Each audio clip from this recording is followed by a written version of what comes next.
ปากอมตุนิงฮินุมาคอมโปรแกรมจันกันในไทยเอ็ดขัดานิอมจาระอาเกนมีรกิบสุงาเซอร์ตุในวัดทังเกนกจานาสลามไกเป็กซุยตุนิงฮินุมามีปุยตระไงสิกาลาก็หุยตตะกันให้รอนสุดกจังอาตุนอัมหันไกเป็นอานิตระไงสิกลาขจูมวยรังเอริยายุดควาให้ตสักจิสุนอาเป็กอริงคูอติขาตุนระไงสุมจอรี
ตุนขันลาคุยตังขัดมวยรังเอเรียยุดคอยรามพุดอินเดรไงโซตุนบานกัตลานิตระไงสิกลาฮิจูปูเกไซกะฮาวตะพูเร่งอิมมานูเอลอินตีนุงหักไลวันลูซีตะสักลาฮิตุนนิเคงาระไงเอ็ดจอรี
ตุนคันไลวันลูซิอันพุดินลาคุยตังขัดนี่ระไงโซตุนบานกัตละลาคุยตังขัดระไงนอรีคำว่าคัจูเตเลนในไปกิมตะสักอินทอยนาอินทีลาคาตุนมีปุยนี่แข่งอาเจนในเอจอรี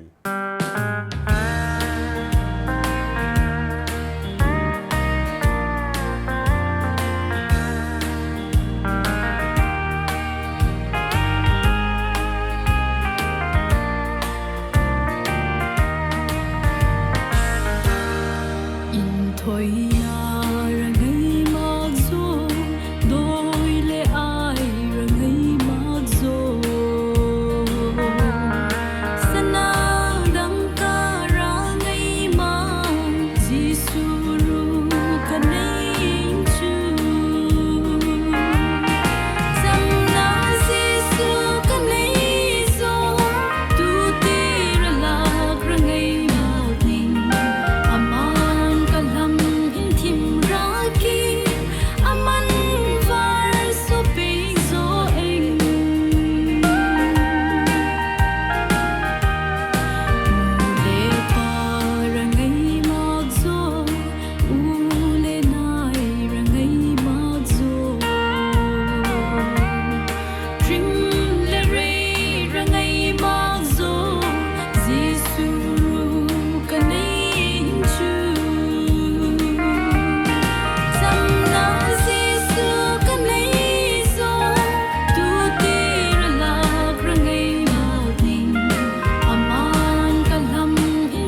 เล่นในบอยกิมันพดินลำบริดก็หุยตังขัดมาลาร์นักให้ในโซตุนบ้านกัตลาละหุยตังขัดรังไงนกรีขวาขจูไลวันลูซีตะสัก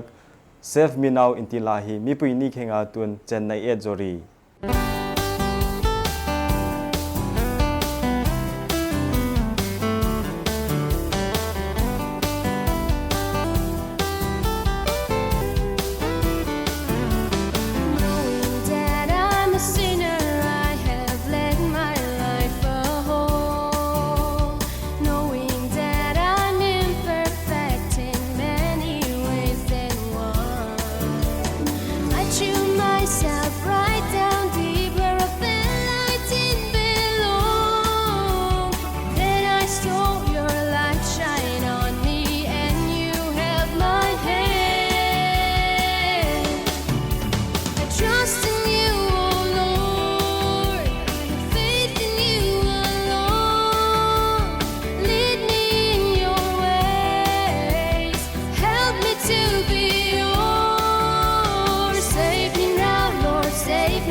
ตุนคันไลวันลูซิอันพูดอินลาคุยตังขัดนี่รังไงโจตุนโจอัศไซนับเป็นอินขัดดาสงคุบจางตะสักจุงตีร์นกรออินติลากาตุนมีปุยนี่เข่งอาเจนในซุมจอรี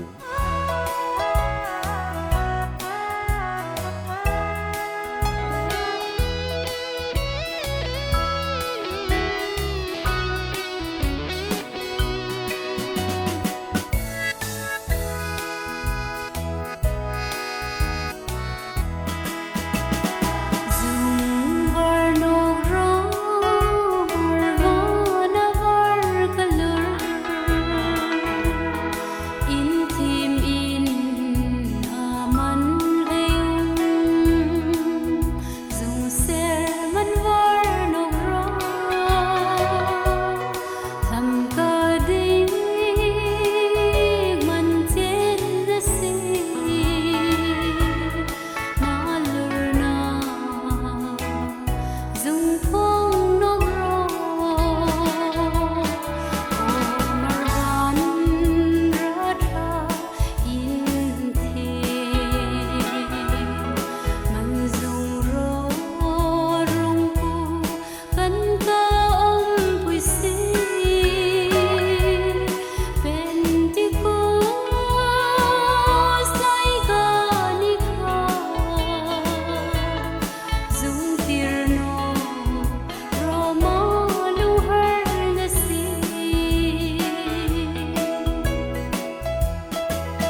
tunchu kom program hi tunia siga anchai na ka changsik zo again mir kip chunga ave noa impact na kan hai phong jing kanioma hi bo phat rebal en nok ri tunchu mir kip chunga ramhang ko hi I'd rather be a servant in your heavenly house than to be a king living anywhere else. I'd rather spend one day in your heavenly house than 1,000 days living anywhere else. Now I offer myself.